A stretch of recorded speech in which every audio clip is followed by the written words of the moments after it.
les 3 mois, l'association EIC Corporation, une plateforme d'investissement, tient ses assises parlementaires.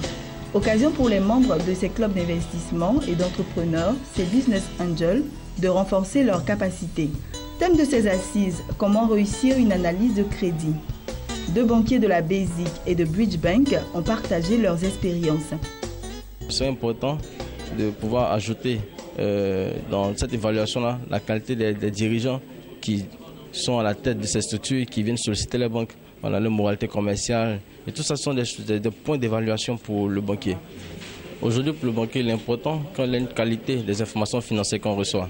Voilà, donc aujourd'hui, pour ces investisseurs de EIC, il serait intéressant pour eux, dans leurs différentes relations avec les banques, de communiquer la bonne information. Nous faisons l'analyse économique que nous avons eu à dérouler tout à l'heure, ensuite l'analyse financière. Donc, il y a l'analyse des garanties que le client propose, voilà, et c'est super intéressant. La banque peut faire des recommandations voilà, sur ces garanties-là pour les renforcer.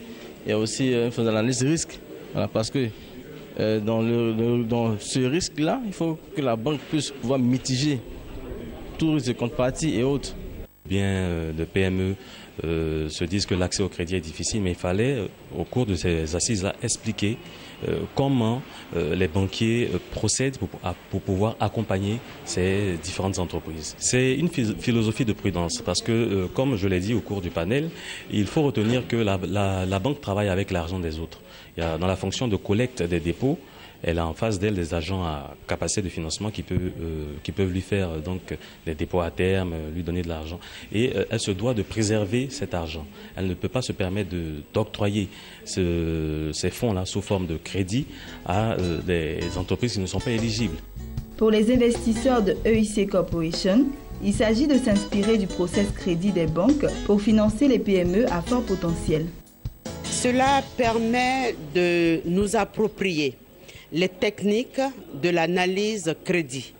Parce qu'en tant que business angel, en tant que société investissant dans des entreprises, nous aurons à faire cette analyse crédit. L'avantage de ce mécanisme, c'est de nous permettre d'ouvrir notre esprit, comme je le disais, mais de nous impliquer un peu plus. Cela nous a donné les grandes lignes de l'analyse crédit. Mais l'avantage que nous avons par rapport à ces entités, c'est que nous réinvestissons dans nos entreprises l'argent qui a été récolté auprès de nos membres. Donc cet investissement est à taux zéro. Au temps fort des assises parlementaires de EIC Corporation, le bilan des investissements des 3 derniers trimestres. La plateforme, il faut le rappeler, investit en bourse et les différents fonds affectés à cette activité réalisent généralement des bénéfices, même s'ils connaissent des fortunes diverses, notamment dans l'agro-industrie, un secteur affecté par la baisse des coûts des matières premières agricoles, telles que le caoutchouc. Il faut dire qu'avec Total Côte d'Ivoire, avec l'effet du split, vraiment, nous avons fait une forte croissance, une forte plus-value sur Total. Sans exagérer, nous avons pris Total à hauteur de 162 000 et Total, avec le fractionnement, l'action nous est revenue à 8 000. Et la première cotation est passée à 21 000. Donc 8 000, on passe à 21 000 sur une courte période. Vraiment, on a eu à se frotter les doigts sur Total. Après ça, il y a eu encore l'effet du split à travers UNIWAS. UNIWAS, nous avons rentabilisé encore notre épargne à travers UNIWAS. À côté de ça aussi, il y a toutes les entreprises, toutes les valeurs cotées en bourse, vraiment sont de bonnes valeurs pour les entreprises agro-industrielles. Il faut dire que ces entreprises, nous avons, après analyse, ces entreprises ont une situation financière solide. Actuellement, il y a ce problème au niveau des coûts des matières premières, puisque là, à ce niveau, il y a un déphasage. Donc, ce qui a un impact plus ou moins négatif sur les coûts des actions dans ces entreprises. Mais c'est une crise qui est passagère, puisque je prends le cas d'une entreprise telle que SAPH, comme ça, qui est habituée à traverser cette crise-là. Je me rappelle bien de cette assertion de Warren Buffett qui dit « N'ayez pas peur lorsque vos actions baissent. Croyez en cette valeur et continuez. » Donc nous croyons que vraiment nous allons sortir de ce gouffre et réaliser encore plus. Pour les membres de la plateforme, ce bilan est plus que satisfaisant. Les assises sont les bienvenues dans la mesure où les assises permettent aux investisseurs que nous sommes de nous mettre au parfum de ce que nous faisons à travers l'analyse des investissements que nous avons faits depuis plus de 3 mois.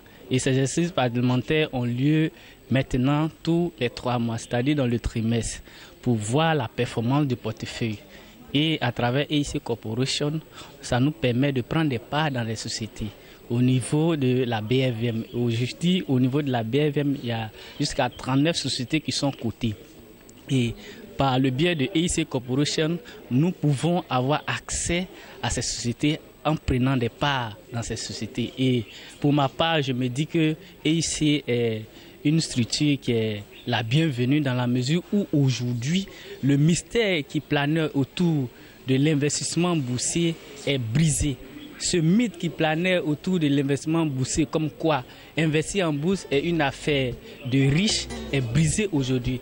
Après ces assises, EIC Corporation compte poursuivre ses séances de formation afin d'aider ses membres à savoir sur quelle base fonder leurs analyses pour passer des ordres d'achat sur le marché financier. Tout un programme a été conçu à cet effet, appelé Université de la Bourse. Il est bon de rappeler que la plateforme d'investissement EIC Corporation compte 500 membres et 56 clubs d'investissement.